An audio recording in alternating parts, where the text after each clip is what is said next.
Hello అండి, అందరికీ నమస్తే. నేను మీ అంజలి. వెల్కమ్ టు అవర్ ఛానల్ రుచుల సంగమం.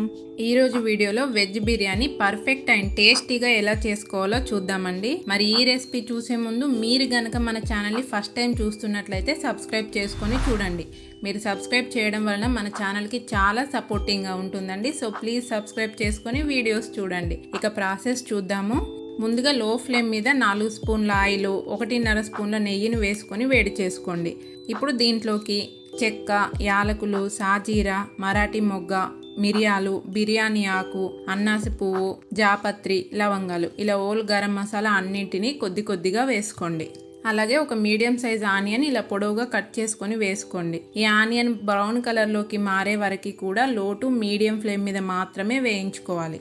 ఆనియన్ ఇలా బ్రౌన్ కలర్లోకి మారిపోయిన తర్వాత దీంట్లోకి 4 పచ్చిమిర్చి, ఒక మీడియం సైజు పొటాటో కట్ చేసుకొని వేసుకొని ఈ పొటాటోని 1 నిమిషం పాటు కలుపుకుంటూ ఫ్రై చేసుకోండి. ఇప్పుడు దీంట్లోకి 1/2 cup carrot, 1/2 cup French beans, 1/2 cup cauliflower, 1/2 cup green peas, కొద్దిగా కాజు, ఒక మీడియం సైజు టమాటో కట్ చేసుకొని వేసుకోండి. వీటన్నింటిని ఇలా కలుపుకుంటూ మీడియం ఫ్లేమ్ మీద 2 నిమిషాలు మగ్గించుకోండి.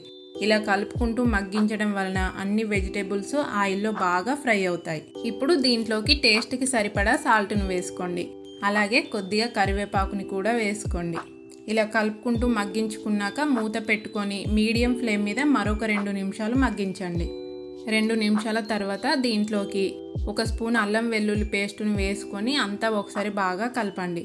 ఇక్కడ వెజిటేబుల్స్ 50% ఉడికిపోయాయండి. ఈ మాత్రం ఉడికితే చాలు, మరి మెత్తగా ఉడకవలసిన అవసరం లేదు.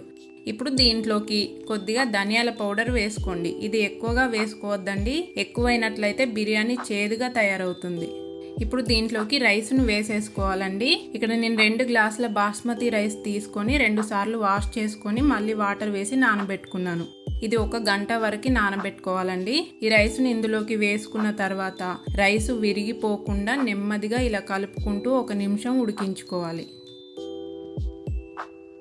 ఇప్పుడు దీంట్లోకి వేడి నీళ్ళను వేసుకోవాలండి. 1 గ్లాస్ రైస్కి 2 గ్లాసుల వాటర్ చొప్పున, నేను ఇక్కడ 2 గ్లాసుల రైస్ తీసుకున్నాను కదా, కాబట్టి 4 గ్లాసులు వాటర్ వేసుకున్నాను. ఇలా వాటర్ వేసుకున్నాక అంతా ఒకసారి బాగా కలుపుకొని మూత పెట్టి ఒక 5 మినిట్స్ మీడియం ఫ్లేమ్ మీద ఉడికించుకోవాలి.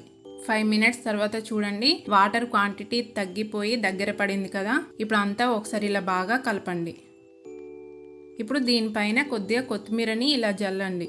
కొత్తిమీర జల్లుకున్న తర్వాత దీనిపైన మూత పెట్టి లో ఫ్లేమ్ మీద ఒక 15 మినిట్స్ వరకు ఉడికించుకోండి. 15 మినిట్స్ తర్వాత చూడండి, బిర్యానీ రెడీ అయిపోయింది. అడుగు వరకు కూడా ఎక్కడ వాటర్ అనేది లేకుండా పర్ఫెక్ట్గా ఉడికిపోయింది. ఇప్పుడు స్టవ్ ఆపేసుకొని దీనిపైన మళ్ళీ మూత పెట్టి ఒక 10 మినిట్స్ రెస్ట్ ఇవ్వాలి. చూడండి, 10 మినిట్స్ తర్వాత బిర్యానీ ఎంత పర్ఫెక్ట్గా రెడీ అయిపోయిందో. కలర్ కూడా చాలా బాగా వచ్చిందండి. బిర్యానీ కూడా పొడి పొడిగా ఎక్కడ ముద్దలాగా లేకుండా పర్ఫెక్ట్గా ఉడికిపోయింది. దీన్ని మీరు ఇలాగే డైరెక్ట్గా సర్వ్ చేసుకోవచ్చండి. ఇంకాస్త స్పైసీగా కావాలనుకుంటే మాత్రం ఏదైనా మసాలా గ్రేవీతో కానీ రైతాతో కానీ సర్వ్ చేసుకోవచ్చు. ఇది టేస్ట్లో మాత్రం నాన్ వెజ్ బిర్యానీకి ఏ మాత్రం తీసుకోకుండా దాంతో పోటీ పడేలాగే ఉంటుంది. ఈ చక్కటి టేస్టీ బిర్యానీని మీరు వెంటనే ట్రై చేసి మీకు ఎలా వచ్చిందో కామెంట్ చేయడం మాత్రం అస్సలు మర్చిపోకండి. అలాగే ఇలాంటి మరిన్ని రెసిపీస్ కోసం ఈ వీడియోని లైక్ చేసి మన ఛానల్ని సబ్స్క్రైబ్ చేసి పక్కన ఉన్న బెల్ ఐకాన్ని ప్రెస్ చేయండి. మీ ఫ్రెండ్స్, రిలేటివ్స్ మరియు తెలిసిన వారందరితో షేర్ చేయడం మాత్రం అస్సలు మర్చిపోకండి. Thanks for watching.